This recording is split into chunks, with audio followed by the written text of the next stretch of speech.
I didn't notice the time when she walked in, just the sound of her bracelets brushing softly together, like a quiet reminder that someone else was breathing in the same room. The air changed with her. It always did. She wasn't loud, or even trying to be seen. But somehow she was. Every time she moved, the world seemed to pause for a second, as if even the light wanted to watch her cross it. I pretended to keep reading, but my eyes stayed on the page only in name.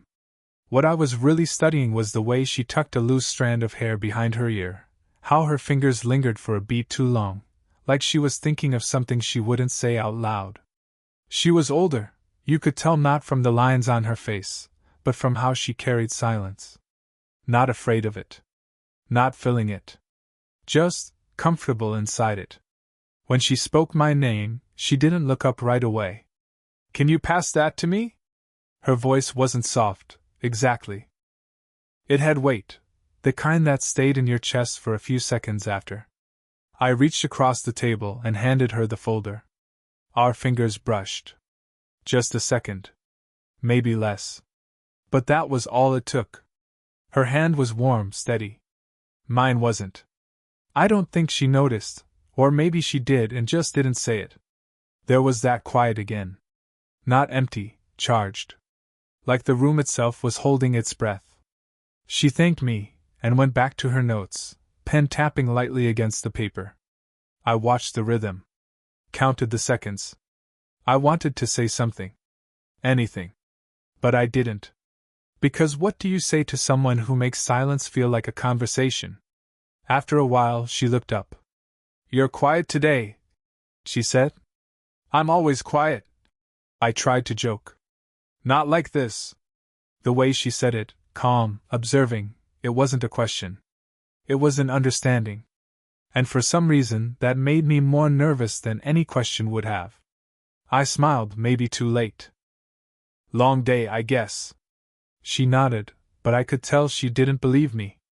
Her eyes stayed on me longer than they should have, long enough that it felt like she could see through every half-truth in that sentence. The clock ticked somewhere in the background, but time didn't feel real in that moment. I noticed her perfume then, faint, clean, like rain on paper. Every breath felt closer. She reached for her coffee, took a small sip, and then set it down without drinking. "You shouldn't try so hard to look calm," she said quietly, eyes still on the mug. The words caught me off guard. I wanted to ask what she meant, but before I could, she looked up again, that same quiet confidence in her gaze, the kind that made it impossible to look away. "I wasn't," I said finally. "Trying." "Good." Her lips curved slightly, not a smile, exactly, more like the ghost of one. That's when the lights flickered. Just once. The briefest break in the moment. We both looked toward the hallway. Then back at each other. Her hand was still resting near mine on the table, not touching this time, but close enough to feel the heat. Neither of us moved. Then, somewhere behind us, the door opened. She turned first. I didn't. Because for the first time since she'd walked in, I wasn't sure if I wanted the interruption to end, or to save me. The next time I saw her, it wasn't planned. It never was. She was standing near the window, sunlight slipping through the blinds, cutting faint lines across her face. Her hair was loosely tied, strands escaping, not polished like before. More real. More dangerous, somehow. "Didn't expect to see you today," I said, trying not to sound too surprised. She turned slightly, eyes soft but guarded. "I could say the same." Her tone wasn't cold, but there was a distance, one that felt practiced, like she'd learned long ago how to protect herself with calm. I'd heard bits of stories about her. Nothing certain, just quiet remarks about a marriage that ended quietly, no drama, no fights. The kind that doesn't explode, it just fades until you realize you're alone even when someone's sitting beside you. Maybe that's why she always seemed a step away from everyone. Not rude. Just removed. "You ever get tired of being careful all the time?" I asked before I could stop myself. She glanced at me, eyes narrowing slightly. "You think I'm careful?" "You're measured," I said. "Like you're always making sure not to say too much." Her lips parted, not in surprise but something else. Maybe curiosity. Maybe regret. "You're too young to notice things like that," she murmured. "I notice things," I said quietly. She didn't answer. But she didn't look away either. The silence stretched again, long, heavy, familiar. It wasn't empty, it was alive. The kind that builds something invisible between two people, something neither of them planned, but both can feel. She stepped closer, maybe by accident, maybe not. I could smell her perfume again, faint, like she tried not to wear any but couldn't help it clinging to her skin. "I shouldn't be here," she said finally. "Then why are you?" That got a smile, small, real. "I don't know anymore." Her voice cracked slightly on the anymore, and that single fracture made her feel human in a way I hadn't seen before. She brushed past me to pick up a folder, her hand grazing my shoulder, light, almost weightless, but every nerve in me woke up like it had been waiting for that single contact. I didn't move. Neither did she. For a second, her fingers stayed there, resting, hesitant, then she pulled away too quickly, pretending to adjust her sleeve. "You make things complicated," she said softer now. "Or maybe they already were." That stopped her. She looked at me again, and for the first time, I saw something in her eyes that wasn't control. It was longing, the quiet kind that people carry for years without naming it. Her breath brushed my cheek when she exhaled, so close that I forgot every word I'd planned to say. She blinked, then stepped back just enough to make the distance noticeable again. "I have to go," she whispered. I nodded, though my body didn't agree. As she reached for the door, she paused, fingers on the handle, head slightly turned, as if deciding whether to say something more. She didn't. She just looked back once, a look that said don't follow me and don't stop me all at once. And then she left. But her touch stayed. It had been a week since she'd left without looking back. I told myself it was nothing, a passing moment, a mistake I'd read too much into. But the truth was simpler, and worse. I couldn't stop replaying it. The sound of her bracelets. The brush of her hand. The way she'd said, "You make things complicated." So when she texted, "Can you come by? It's about the report," I didn't even pretend to hesitate. Her office door was slightly open. She was alone, surrounded by papers, hair pinned up loosely again. The air smelled faintly of coffee and something softer, her perfume, again, just enough to remind me where I was. "You didn't have to come," she said without looking up. "You asked?" I replied, closing the door behind me. Her eyes flicked toward the sound. "You locked it?" "I didn't," I said, though my hand had hovered near the handle longer than it should have. She gave a small, tense laugh. "You shouldn't." I stepped closer to the desk. "Do you want me to go?" Her pen stopped mid-line. She didn't answer. Seconds passed, 1, 2, 3, before she finally looked up. Her gaze held mine just long enough to make the silence feel like touch. "People already talk," she said quietly. "I don't care." "You should." I wanted to say I can't. But she was already standing, gathering her things, pretending the conversation hadn't changed the air between us. As she reached past me to place a folder on the shelf, her sleeve brushed my arm. The smallest thing, but it sent heat through me like a secret I didn't want to confess. She froze, just for a second. I could see the pulse at her throat, the way her breath caught before she spoke. "This isn't." The sound of the door handle turned. She pulled back instantly. We both did. The door creaked open, and a colleague poked their head in. "Hey, just checking if, oh. Sorry, I didn't know you were." She smiled too fast, too easily. "Just finishing up. I'll send the report tonight." The door closed again. Silence followed, heavier than before. She let out a quiet exhale, eyes closed for a moment longer than necessary. "See? That's why." I didn't say anything. I couldn't. Because she was still standing close, so close that I could see the faint shimmer of light on her lips, the tremor in her fingers as she adjusted the papers that didn't need adjusting. "Do you ever stop overthinking?" I asked, voice lower than I meant. Her laugh came out like a breath. No. It's how I've survived. Maybe surviving isn't the same as living, I said. That made her finally meet my eyes again. Something shifted, something neither of us could undo. She didn't move away this time. I didn't either. The air between us narrowed until even silence couldn't fit. I could feel her breath now, warm, trembling, uncertain. Her hand lifted slightly, almost touching my chest, and then stopped mid-air. She whispered, "You should go." I know. Neither of us moved. For a moment, it felt inevitable, the distance collapsing, the world waiting. And then, before either of us crossed it, her phone buzzed sharply on the desk. She blinked, stepped back, swallowed.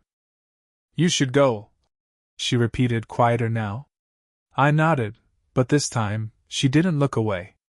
We both knew it wouldn't be the last time we tried, and failed, to resist. Rain had started before I reached her building. Not heavy, just enough to blur the edges of everything. The kind of rain that makes the world feel slower, smaller, and too quiet. She opened the door before I even knocked. "You're soaked," she said. "You texted," I replied. "I said we'd talk tomorrow." I couldn't wait that long. For a second, either of us moved. The sound of rain filled the space between us. Then she sighed and stepped aside. "Come in before someone sees you." Her apartment was dim, warm, the air thick with the smell of candle wax and coffee that had gone cold hours ago. She folded her arms, watching me from the doorway. Her hair was loose tonight, not deliberate, not composed. It made her look softer, younger. "You shouldn't be here," she said again, quieter now. "I know." "Then why?" I hesitated. There were 100 reasons not to answer: reputation, perception, her fear, my inexperience. But all of them felt smaller than the silence she left me in. "Because I can't stop thinking about you," I said finally. Her breath caught. She didn't move, didn't even blink. "Don't say that. It's true. It can't be." I took a step closer. "You can't tell me what I feel." Her voice was steady, but her hands weren't. "You don't know what you're risking." "Then tell me what you're afraid of." Something flickered in her eyes, anger, maybe, or something dangerously close to longing. "You think this is simple? You think this is some kind of story that ends well? I don't care how it ends." She turned away, running a hand through her hair, the motion sharp and trembling. "You should." I stepped behind her, close enough that I could feel the warmth of her back through her shirt. I didn't touch her, not yet, but the space between us felt too small to breathe in. "Then tell me to leave," I whispered. Her shoulders rose, fell, rose again. "Don't do that." "Do what?" "Make it harder." Her voice cracked on the last word. I reached up slowly, brushing a strand of hair from her face. My hand lingered, fingertips tracing the air near her jaw, not quite touching, afraid of what would happen if I did. She turned then, sharply, suddenly, and we were face to face. Her eyes found mine, searching for something neither of us could name. "Say it," I murmured. Her lips parted, just barely. "I can't." The room felt suspended, heartbeat, breath, thought, everything waiting. "You want to," I said. She didn't answer. She didn't need to. Her hand lifted, trembling, resting against my chest. I felt it through my shirt, the soft press of her palm, the tremor in her fingers. "Tell me this doesn't mean anything," I said. She didn't. The rain outside grew louder, tapping against the glass like it wanted to witness what we were about to do. And then, someone knocked on the door. We froze. Her hand was still on my chest. My breath against her temple. The moment, half-lived, half-lost. Her voice came out as a whisper. "Don't move." As if either of us could. The knock didn't stop right away. It came again, louder this time, sharper, like it knew exactly what it had interrupted. She pulled her hand back from my chest as if the touch had burned her. "Stay here," she whispered, voice barely holding together. The air where she'd been felt suddenly cold. I heard her open the door. A voice, low, male, said her name. My name followed, like an accusation. I couldn't make out all the words, just the ones that hit hardest. People are talking. You should be careful. Her tone was calm, too calm. It's not what you think. A pause. Then the door closed again. When she turned back toward me, her face was pale, her hands trembling slightly. Who was that? I asked. She hesitated. Someone who shouldn't have known you were here. There it was, the shift. The air that had once been full of quiet electricity now thickened with fear. You told me no one would care, I said. I told myself that, she corrected. Her voice was fragile, thin around the edges. I didn't think anyone would notice. She pressed her fingers to her temples, breathing slow. He's a friend. Or he was. We worked together. And he saw your name on my messages. So he knows. She didn't answer. That was enough. Something cracked quietly between us. Not anger, not quite, just the sound of reality catching up. You should have told me, I said. Her eyes lifted, sharp. Told you what? That being seen with you could cost me everything? That people my age don't get to make mistakes? You think I wanted this to be a mistake? She laughed, small, bitter. You think it matters what we want? I stepped closer despite myself. It's always mattered. Her breath hitched as I reached out, not to touch, not yet, just to be near. Don't, she said. Why? Because I already crossed the line once, she whispered, voice unsteady. And you don't even know it. That stopped me. What do you mean? She looked away, her hand gripping the edge of the table for balance. That man at the door, he's not just a friend. He's my ex-husband. The room tilted. You're still, no, she cut in. But he still thinks I belong to that life. And if he finds out what this is, her voice faded, he'll destroy us both. I didn't move. Couldn't. Because despite the revelation, the pull between us hadn't faded, it had only sharpened. She stepped past me, close enough that her shoulder brushed mine. The contact sent a tremor through both of us. You should go, she said softer now. Before I make this worse. I turned toward her, meeting her eyes, and for a heartbeat, we were back where we started, silence, breath, tension. Tell me this is over, I said. Her lips parted, but no sound came. Instead, she reached out, fingertips ghosting over my wrist, a touch so light it barely existed. And then she let go. Tomorrow, she whispered. We'll talk tomorrow. But her eyes said otherwise. They said this isn't over at all. Morning came too soon. I hadn't slept, just replayed every second of the night before until the walls felt smaller and the silence louder. Her message arrived at dawn. Come by. No more hiding. By the time I reached her place, the rain had stopped, but the sky still looked heavy, as if holding back something it couldn't release. She opened the door without a word this time. No pretense, no practiced calm, just tired eyes that had already made a decision. I shouldn't have called, she said quietly. But you did. Yes. The word hung there like a confession. Her hair was still damp from the shower, the scent of soap and coffee filling the space around her. She stood close enough that I could see the pulse in her neck, the way her breath trembled when she tried to keep it steady. You said he'd destroy us, I said. Then why bring me here? She met my gaze, no hesitation this time. Because pretending I don't want this is worse. I took a slow step closer. Then don't pretend. Her breath hitched. She didn't move away. This isn't fair to you, she whispered. You still have time to find someone who. Stop, I said. Don't decide for me. She closed her eyes as if the words hurt. You think this is easy? You think I haven't already tried to stop? I know, I said softly. That's why I'm still here. The space between us disappeared inch by inch, a magnet neither of us had the strength to resist. Her fingers brushed my shirt, curling slightly before she caught herself. I shouldn't, she breathed. But you already are, I said. Her hand rose to my face, hesitating just a moment before her fingers traced my jaw. The warmth of her touch was enough to unravel every careful line we'd drawn. Tell me this is wrong, I said, voice low. She shook her head slowly. I can't. The air thickened, every second stretching, breaking. Her forehead rested against mine, her voice barely a whisper. You make me forget how old I am. And you make me remember what it feels like to want something real. For a heartbeat, either of us moved. Everything that had built between us, the hesitation, the stolen glances, the trembling restraint, was right there, waiting to break. Then, finally, she exhaled, a small, surrendering sound, and leaned in until our breaths tangled, our words lost somewhere between wanting and regret. But before anything more could happen, she pulled back just slightly, eyes searching mine.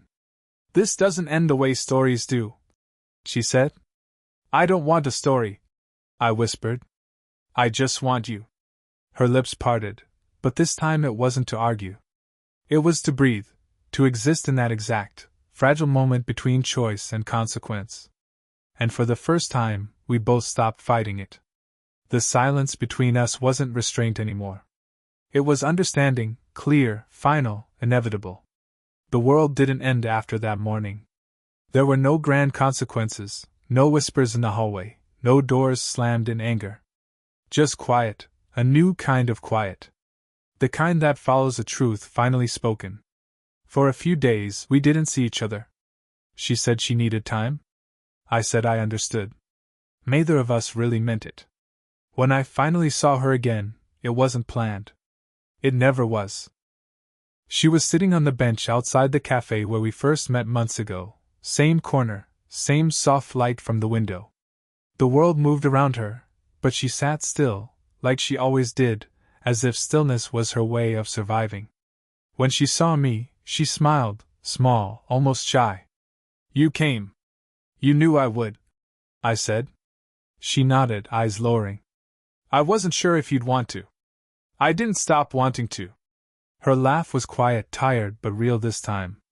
You always say things like that. Like it's simple. Maybe it is, I said. We just make it harder because we're afraid someone might see how much we care. Her gaze softened at that. She shifted slightly, patting the space beside her. Sit. Before I talk myself out of this. So I did. For a while neither of us spoke. The city hummed around us, cars, footsteps, wind. But between us, it was just warmth. The kind that doesn't need words anymore. She looked down at her hands, fingers fidgeting with her ring, the one she still wore even though it hadn't meant anything for years. I spent so long trying not to need anyone, she said.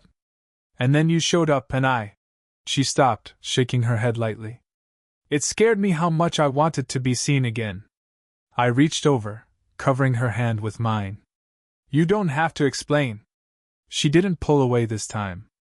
Instead, her fingers intertwined with mine slowly, like she was relearning what touch could mean. I don't know what happens next, she admitted. Then we'll find out together, I said.